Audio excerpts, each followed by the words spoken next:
ሰላም ጤና ይስጥልን። እንዴት ናችሁ? የተከበራችሁ የፖድካስቱ ቤተሰቦች በያላችሁበት ሰላም እንድትሆኑ ምኞቴ ነው።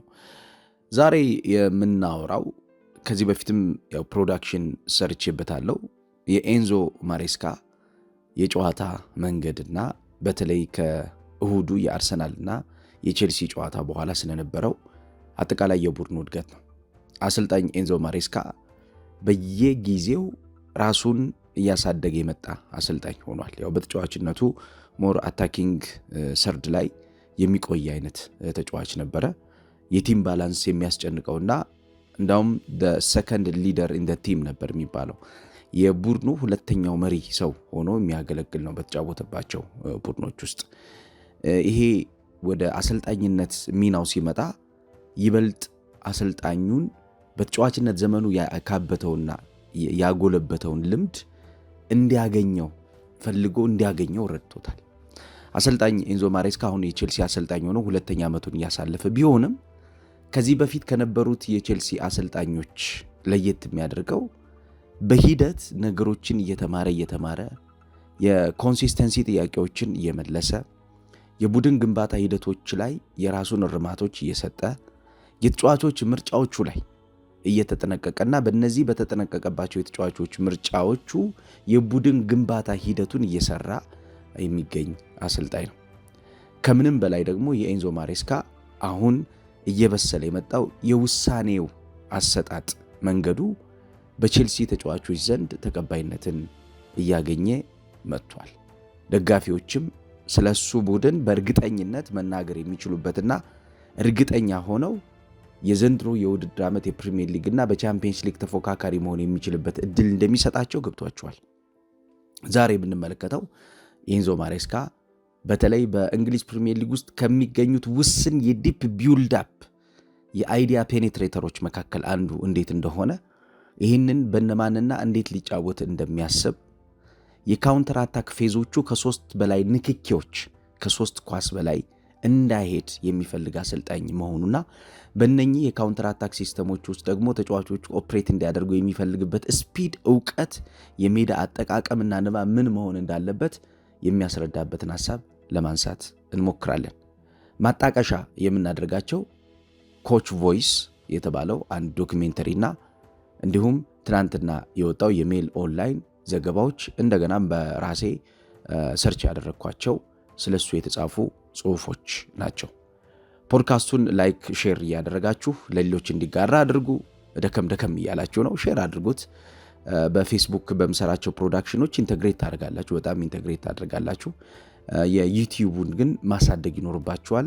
የዩቲዩቡን ፕሮዳክሽኖች ካሳደጋችሁ እንደዚህ አይነት ፕሮዳክሽኖችን በዛ አድርጌ እየሰራው ከእናንተ ጋር ቆይታ የማደርግ ስለሚሆን ማለት ነው። ጥሩ ጊዜ እንዲሆንላችሁ እመኛለሁ።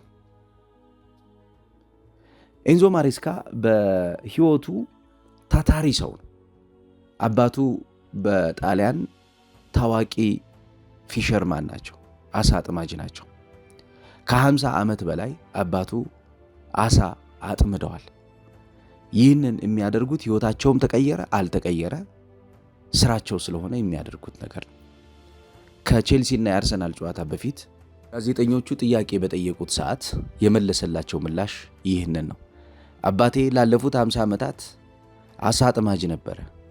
ህይወቱ ተቀየረ አልተቀየረ የአሳ አጥማጅነት ስራውን አያቆምም፣ ምክንያቱም ስራው ስለሆነ ነበር ያለው። ይሄ ማለት የሱ ባህሪ፣ የሱ ደም፣ የአባቱ ደም ነው። ስራን አጥብቆ የሚፈልግና ስራን ለማሳደግ ለመለወጥ ራሱን የሚሰጥ ሰው ነው ኤንዞ ማሬስካ። ይሄ ደግሞ ከቤተሰቡ የወረሰው በቤተሰቡ ውስጥ ያለ በቤተሰቡ ውስጥ እያደገ የሚገኝ ባህሪ በመሆኑ ምንም የሚደንቀው ነገር የለውም።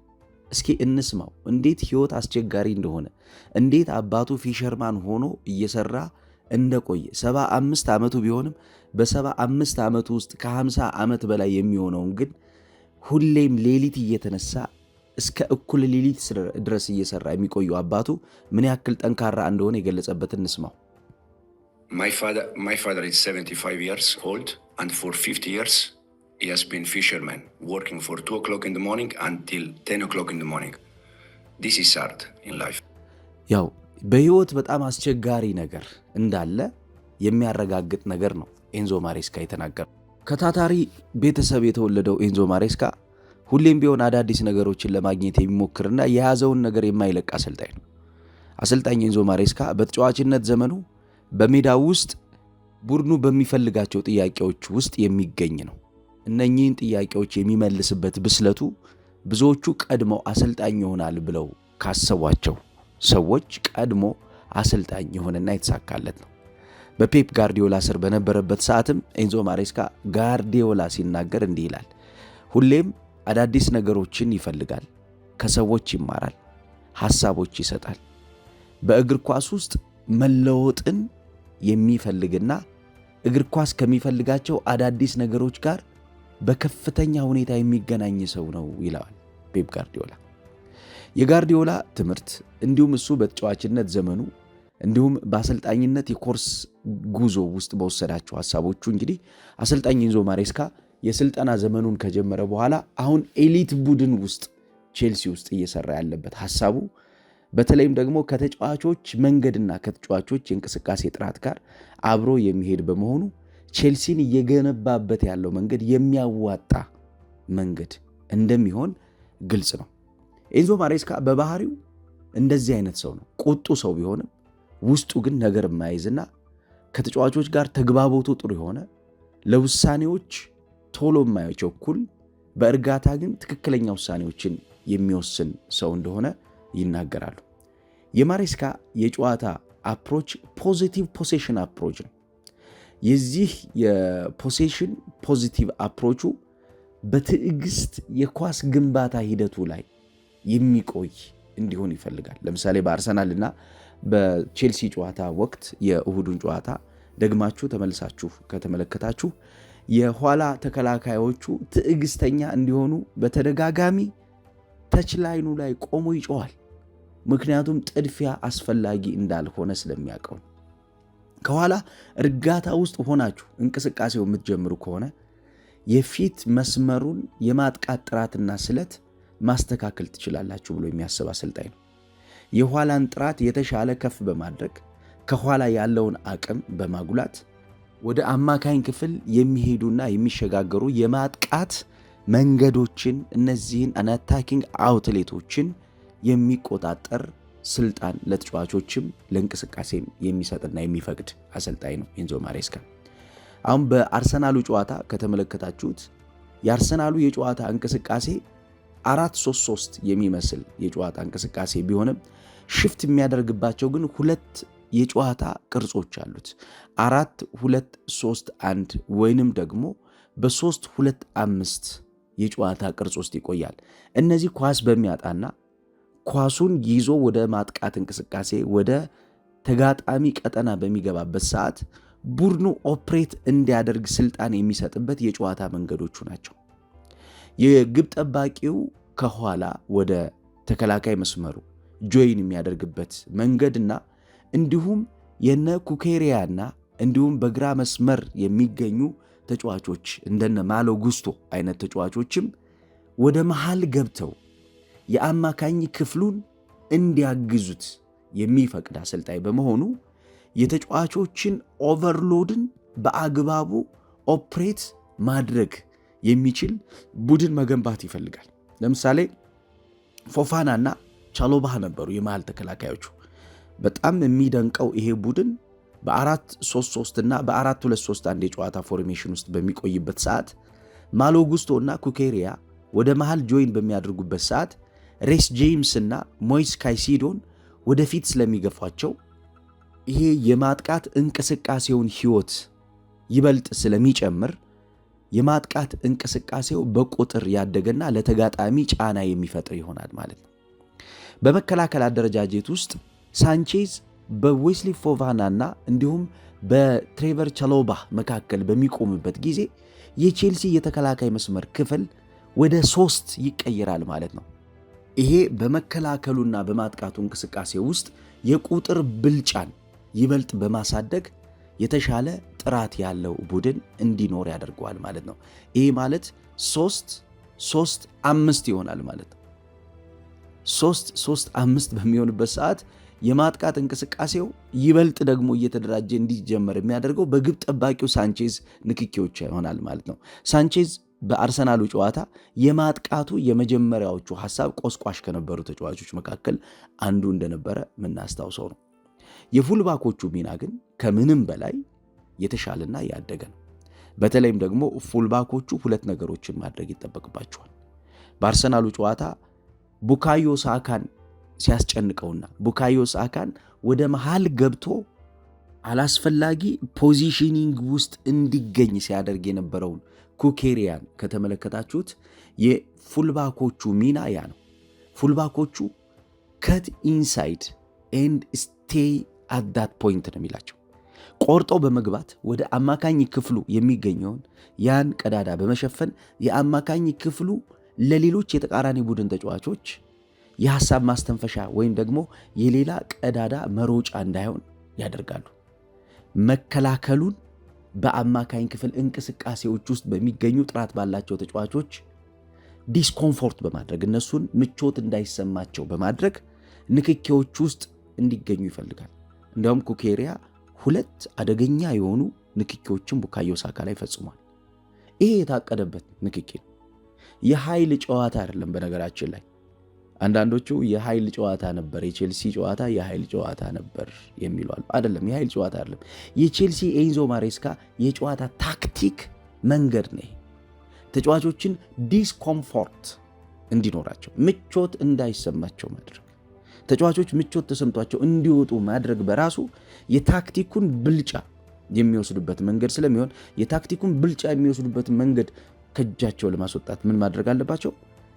ተጫዋቾቹ ምቾት እንዳይሰማቸው ያደርጋል ማለት ነው። ስለዚህ በዲፕ ፌዝ ቢልድ አፕ ውስጥ የኢንቨርትድ ፉልባኮቹ ሚና የአማካኝ ወይም ደግሞ የዊንግ አታክ የተቃራኒ ቡድን ተጫዋቾች ምቾት እንዳይሰማቸው ነው የሚያደርጉት። ስለዚህ ወደ መሃል ይገባሉ ማለት ነው። ከዛ ውጭ ዊድዝ ይሰጣሉ። የሜዳ ስፋት ነው። አሁን የቼልሲ ትልቁ ኳሊቲ ዘንድሮ እናየዋለን። በቀጣዮቹ ጨዋታዎችም እንመለከት ይሆናል። የኔ ትልቁ ሪዘርቬሽን አሁንም ቼልሲ ኮንሲስተንሲ ነው። ወጥነት ጋር በተያያዘ አምና የነበረውን ነገር ቀንሷል፣ ግን ወጥ ሆኖ መቀጠል ይኖርበታል። ቼልሲ በተለይ በእያንዳንዱ የጨዋታ ቀናቶች ቶፕ ፐርፎርማንስ ላይ መገኘት ይኖርባቸዋል። ያን ካደረጉ በፕሪሚየር ሊጉ ከአርሰናል ያልተናነሰ የዋንጫ ተፎካካሪ መሆን የሚችሉበት እድል አለ። ግን they have to answer the consistency question። የኮንሲስተንሲን ጥያቄ መመለስ አለባቸው። ወጥ ካልሆኑ ሊቸገሩ የሚችሉበት እድል ስለሚኖር ማለት ነው። ስለዚህ ዊድዝ የሚሰጡ ተጫዋቾች በቼልሲ ውስጥ አሁን አሉ። እንዳውም ኤንዞ ማሬስካ በጨዋታ ታክቲኩ እንዲሁም በሚመረቅበት ሰዓት ከጻፋቸው ጽሁፎች መካከል ስለ ዊድዝ የተናገረው ነገር በጣም ወሳኝ ነው። ዊድዝ ማለት የጨዋታን ስፋት የምታውቅበትና የተጋጣሚን ሜዳ ልክ የምትለይበት መንገድ ነው ይለዋል። እንግዲህ የተጋጣሚን የሜዳ አጠቃላይ ልክ የምትለይበት ያለበት ዋነኛው ምክንያት ምንድነው? ተጋጣሚ ዊድዙን ካጣ፣ ተጋጣሚ ዊድዙን ከወሰድክበት የሚቸገር እንደሚሆን ማሳያዎች ስላሉት ነው። በተለይም ደግሞ ደብል ፒቮት ላይ የሚገኙ ተጫዋቾች ስቴቢሊቲ እና የማሰቢያ ጊዜ እንዲያገኙ የዊድዝ ሚና ያላቸው ተጫዋቾች በጣም ወሳኙን ስራ ይሰራሉ። ይሄ ወሳኝ የተባለው ስራ የጨዋታው እንቅስቃሴ የሚቀጥልበትና የፒቮት ሚና ላይ ያሉት ተጫዋቾች በሚሄዱበት ቀጠና ውስጥ ሁሉ ነፃ የጨዋታ ቀጠና እንዲኖራቸው ፍቃድ የሚሰጥ ነው። ኳሱን ይዘው በሚንሸራሸሩበት ሰዓት፣ ኳሱን ይዘው በሚሄዱበት እንቅስቃሴዎች ውስጥ ሁሌም ቢሆን የሪሲቪንግ አንግል ኦፕሽኖችን እንዲፈጥሩ ዊድዝ ላይ ያሉት ስፋቱ ላይ የሜዳው ጠርዝ ላይ ያሉ ተጫዋቾች የሚያደርጓቸው ንክኪዎችና የሚያደርጓቸው ሽግግሮች በጣም ወሳኝነት ይኖራቸዋል። የቡድን ጓደኛን ኳሊቲ ለማሳደግ ተጫዋቾች ማድረግ ከሚገባቸው ፖይንቶች መካከል አንዱ ምንድነው? የራስን ጓደኛ ነፃ የጨዋታ ቀጠና መፍጠር ነው። ነፃ የጨዋታ ቀጠና በፈጠርክ ቁጥር የኳስ ንክኪዎችን ሲኩዌንሶችን አታቆራርጣቸው። የኳስ ንክኪ ሽግግሮችህ የደከሙ አይሆኑም፣ ሕይወት አልባ አይሆኑም። የኳስ ንክኪ ሽግግሮቹ ያደጉና የበሰሉ ተጋጣሚን ጫና ውስጥ የሚከቱና በተጋጣሚ የመጫወቻ ቀጠና ላይ ለሚኖሩት ምላሾች በሙሉ መፍትሄ እየሰጡ የሚሄዱ ይሆናሉ ማለት ነው። እየተደረገ ያለው አሁን በቼልሲ ነው። የቡድን የማጥቃት እንቅስቃሴዎች፣ የጋራ የማጥቃት እንቅስቃሴዎች፣ የተናጠል የማጥቃት እንቅስቃሴዎች፣ ተጋጣሚን የማሰቢያ የመጫወቻ ስፔሶችን የመከልከል ስራዎችን ነው እየሰሩ የሚገኙት አሰልጣኝ ኤንዞ ማሬስካ በቡድን ግንባታ ሂደት ውስጥ ማለት ነው። ከዛ ውጭ በተለይም ሩጫዎችን ማድረግ የሚችሉ ተጫዋቾች ይፈልጋሉ። በኤንዞ ማሬስካ አንዱ ሌላው የተለወጠው ትልቁ ኳሊቲ ምንድነው? የቦክስ ቱ ቦክስ ተጫዋቾች የማጥቃት እንቅስቃሴው ጀማሪዎች ብቻ ሳይሆኑ ጨራሾች እንዲሆኑ ይፈልጋል አብዝቶ። በተለይ ወደ ኋላ በሚመለሱባቸው ሽግግሮችና ወደፊት በሚሄዱባቸው ሽግግሮች ውስጥ እንደነ ሞይሴስ ካይሴዶ አይነት ተጫዋቾች የሚጠበቅባቸው መከላከልን ወይም ደግሞ ስቴቢሊቲ ማምጣትን ብቻ አይደለም። እነዚህ ተጫዋቾች ማጥቃቱን ይመራሉ። የተከፈቱ ስፔሶችን እንዲያዩ ፍቃድ ይሰጣቸዋል። እንዳውም በእንግሊዝኛው ምንድነው የሚሏቸው የኤንዞ ማሬስካን እንደዚህ አይነት የጨዋታ ሀሳቦችን they have the license to go and search the bigger space ነው የሚላቸው። ትልቁን ስፔስ፣ የመጨረሻውን የሜዳ ክፍል ትልቁን ስፔስ የመፈለግ። በዚህ ውድድር ዓመት በጣም አስገራሚ ጎል አስቆጥሯል ሞይሴስ ካይሴዶ።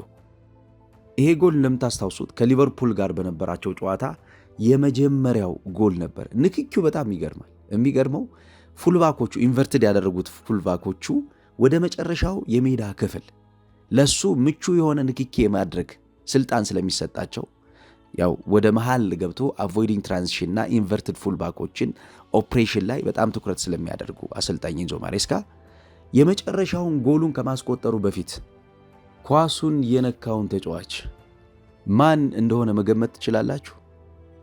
በጣም የሚደንቀው ማሎ ጉስቶ ነው ይህን ኳስ የነካው። ይሄ they have the license and the freedom to roam ነው የሚላቸው። የኢንቨርትድ ፉልባኮች ሚና ፍቃድ አላቸው፣ ይሰጣቸዋል። በሚፈልጉት እንቅስቃሴ ውስጥ የቡድኑን የማጥቃትና የቡድኑን ወሳኝ የሚባሉ ሽግግሮችን የመቆጣጠር የማስተካከልና የመምራት ነፃነት ይሰጣቸዋል።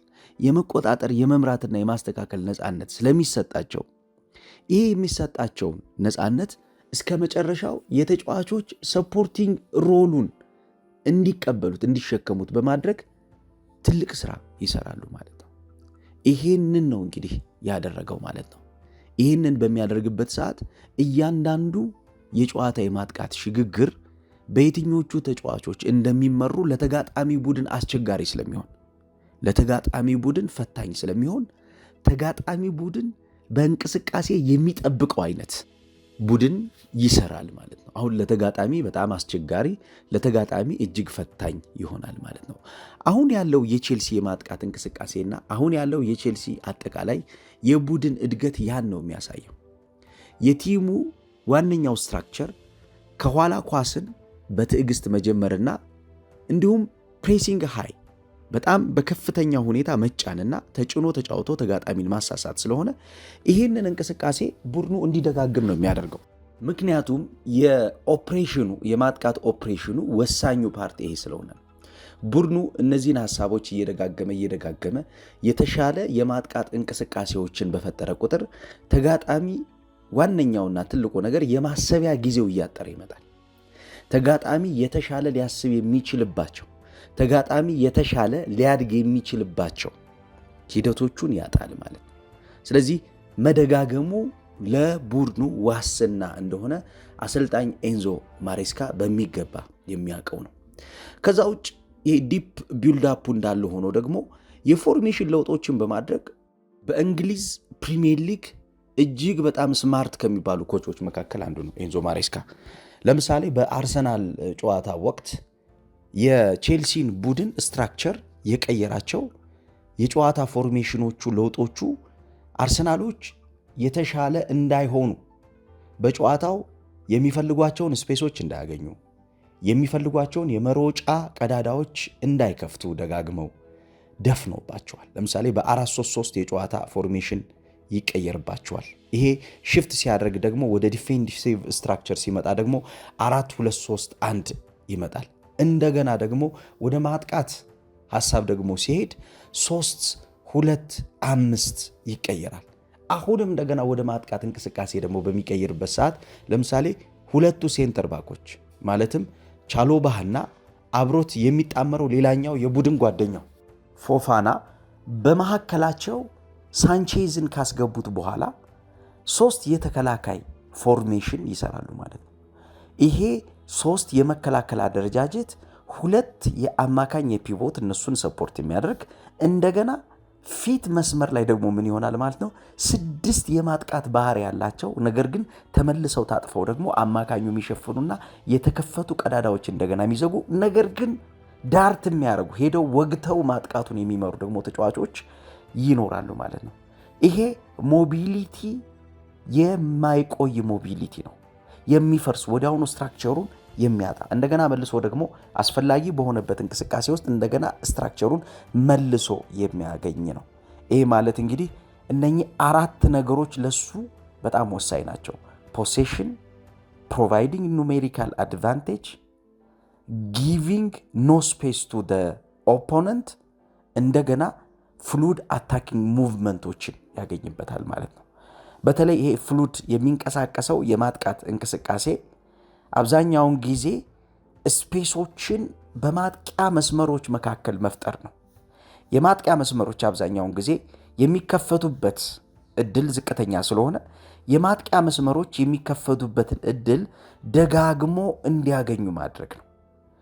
ዊንገሮቹ ስፋትን የሜዳ ስፋትን ስለሚፈጥሩ ሮቴሽናቸው በራሱ የሚፈጥረው የፓሲንግ ሌን አለ። የፓሲንግ ሌኑ የሚያመጣው እንቅስቃሴ በአጠቃላይ ወደ መጨረሻው የሜዳ ክፍል ገብተው ጫናዎችን ፈጥረው ተጋጣሚ ደካማ ቡድን እንዲሆንና ተጋጣሚ አስቦ የተሻለውን ነገር እንዳይሰራ የሚያደርግበት የራሱ የጨዋታ መንገድ ነው ያለው ማለት ነው። ስለዚህ በእንደ አርሰናሉ አይነት ጨዋታዎች፣ በትልልቅ የቻምፒየንስ ሊግ ጨዋታዎች እነኚህን የጨዋታ ታክቲኮች በተደጋጋሚ ያደርጋል ማለት ነው። ለዚህ ነው ለትልቅ ቡድኖች አሁን ቼልሲ እጅጉን በጣም አስቸጋሪና ፈታኝ ቡድን እየሆነ የሚገኘው። የዲፌንሲቭ ስትራክቸሩም ቢሆን የካውንተር አታክ እንቅስቃሴዎችን የሚመራበትና በተለይም ደግሞ የሴንትራል ስፔሶችን ፕሮቴክት የማድረግ ተደራቢ ስልጣን የሚሰጠው የቦታ ክፍል ነው። ምክንያቱም ተደራቢ ስልጣኑ ከነሱ ፊት የሚገኘውን ስፔስ በነፃ ፍቃድ ተጋጣሚ በልጦ እንዲመጣ ካደረገ ጫናዎቹ ምን እንደሆኑ በግልጽ ስለሚታይ ማለት ነው። ካውንተር ሎንግ ስሮዊንጎችን አሁን ቼልሲዎች እየደጋገሙ ይገኛሉ። በነገራችን ላይ ይሄ ራሱን የቻለ የተነጠለ ታክቲክ ነው። ስፔሲፊክ ታክቲክ ኤንድ ቱል ነው የሚለው እሱ አሰልጣኝ ኤንዞ ማሬስካ። ምክንያቱም ይሄ ስሮዊኖቹ የማጥቃት እንቅስቃሴን በደንብ የሚያሳድግና የአማካኝ ክፍል ተጫዋቾች እንደ ፓስ እንዲጠቀሙት እያደረገ ነው የሚገኘው። ከነሱ አጠገብ የሚገኘው ሴታፕ ስፔስ እንዲፈጥርና ጎልኪፐሮችና ተከላካዮች እንዲሁም አማካኞች በመካከላቸው ያለውን የኮኦርዲኔሽን ፕሌይ ደጋግመው እንዲያገኙት እያገዘ ነው የሚገኘው። ይሄን ነው በተደጋጋሚ የሚያነሳው እሱ። ሁሌም ቢሆን እኔ ለቡድን ጓደኞቼ አጋዥ ነኝ። ይሄንን የማደርግበት ዋነኛው ምክንያት መፍትሄ በእንቅስቃሴ ስለሚፈለግ ነው። የእንቅስቃሴው አካል ደግሞ ተጫዋቾቼ ምቾት እንዲሰማቸው የሚያደርግ ስርዓት ነው ብሎ የሚያረጋግጠው ማለት ነው። ኤንዞ ማሬስካ እንግዲህ በቀጣዮቹ ጊዜያቶችም ከዚህ የተሻለ ያደገ ሞር ፍሉድ የሆነ ሞር ነፃነትን የሚሰጥ የማጥቃት እንቅስቃሴዎችን ኢንሳይስ የሚያደርግ የሚቀሰቅስ ቡድንና ተጋጣሚን ጫና ውስጥ የሚከት ቡድን እንደሚሰራ በእሁዱ የአርሰናል ጨዋታ ተመልክተናል። ግን ሪዘርቬሽን ኮንሲስተንሲ በቼልሲ ቡድን ውስጥ የሚፈለግ ነገር ነው። ስለነበረን ቆይታ ከልብ እናመሰግናለን። ፖድካስቱን ላይክ እና ሼር ማድረጋችሁን አትዘንጉ፣ ለሌሎች እንዲደርስ ማለት ነው። እንዲሁም ቤተሰብ ካልሆናችሁ ቤተሰብ ሁኑ። በሌላ ፕሮዳክሽን እንገናኛለን። ጥሩ ጊዜ ይሁንላችሁ።